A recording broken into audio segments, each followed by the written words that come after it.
Hey, what's going on? It's your boy BT, and I came here to talk some boxing with the thousands of True School Sports subscribers. Now, words to my brethren in Belfast, Ireland. Shout out to Belfast, Ireland. And speaking of Belfast, Ireland, Carl Frampton is being targeted for a fight next year with none other than his featherweight counterpart Oscar Valdez. And man, I was thinking to myself because Carl Frampton had a fight this weekend, a tune-up fight.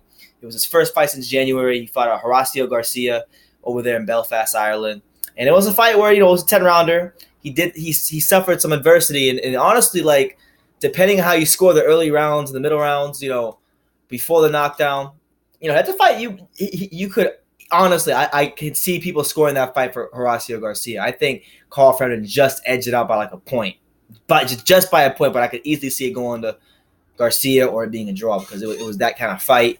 It was a fight where Carl Frampton, early on, he looked real sharp. Looked real sharp early on.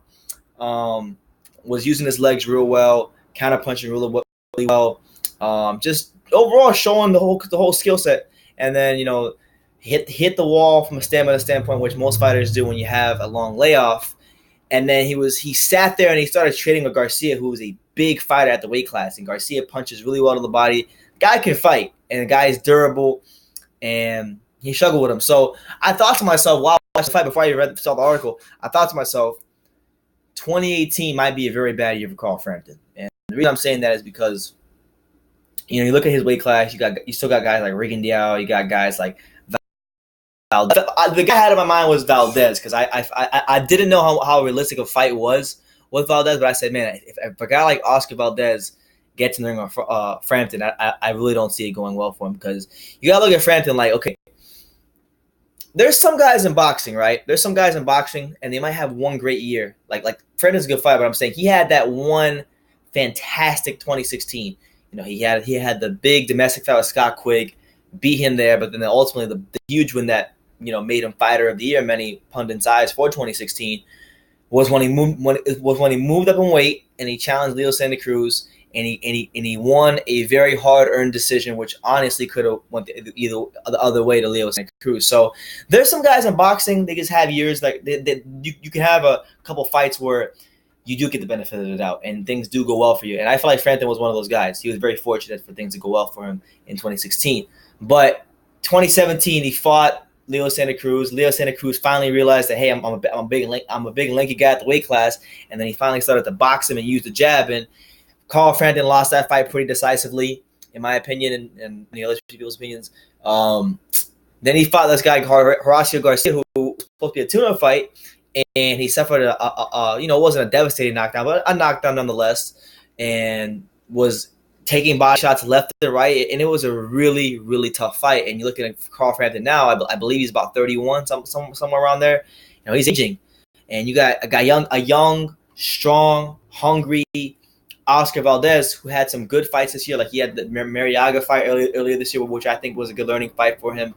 And he's going to be a problem in the division. So, just looking at the things Horacio Garcia did against Frampton, like when I saw him rip into the body and pivoting and fighting, I think Valdez would have more success being able to get Frampton to fight toe to toe earlier in the fight than Horacio did, because Valdez has a lot more boxing ability, a better jab. He knows how to set things up a lot better than Horacio Garcia. Horacio Garcia is good, but he doesn't know how to set things up like Oscar Valdez. So that's where the difference lies. But here's what Oscar's manager said in regards to that. He was basically just saying here's what he said, the quote verbatim. He said, I quote, Frampton remains one of the best fighters in the division and is always in very good fights. The fight with Garcia was another example of that.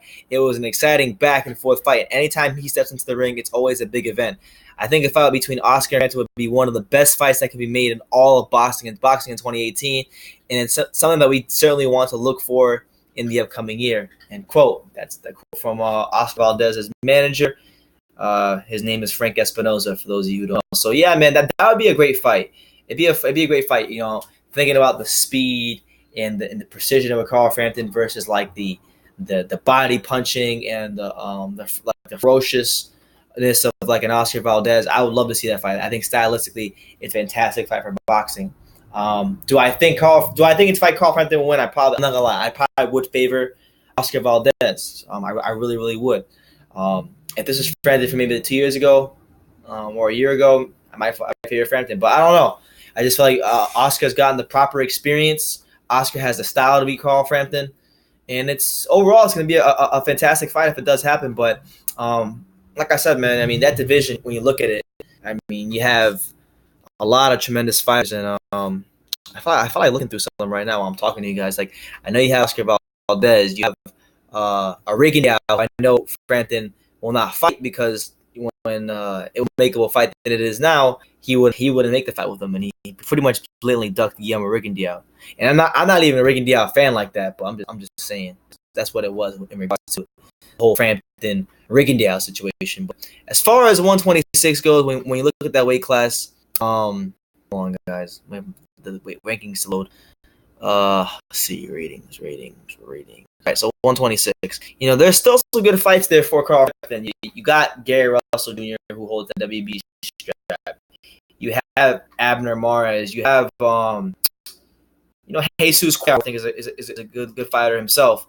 There's definitely some names there for Carl Frampton, but to me, stylistically, the most intriguing matchup, hands down, without a shadow of a doubt, is Oscar Valdez.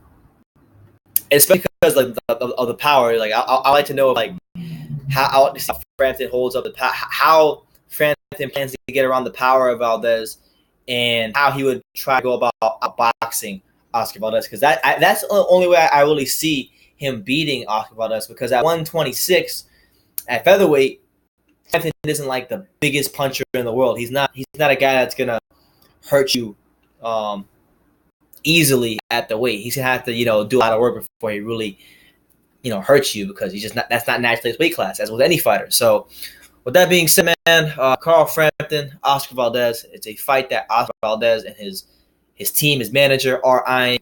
I want you guys out there in the boxing world to let your boy BT know, who do you got in this fight? Who would you like to see this fight? And yeah, just all that good stuff. Leave comments down below. Take the time to subscribe.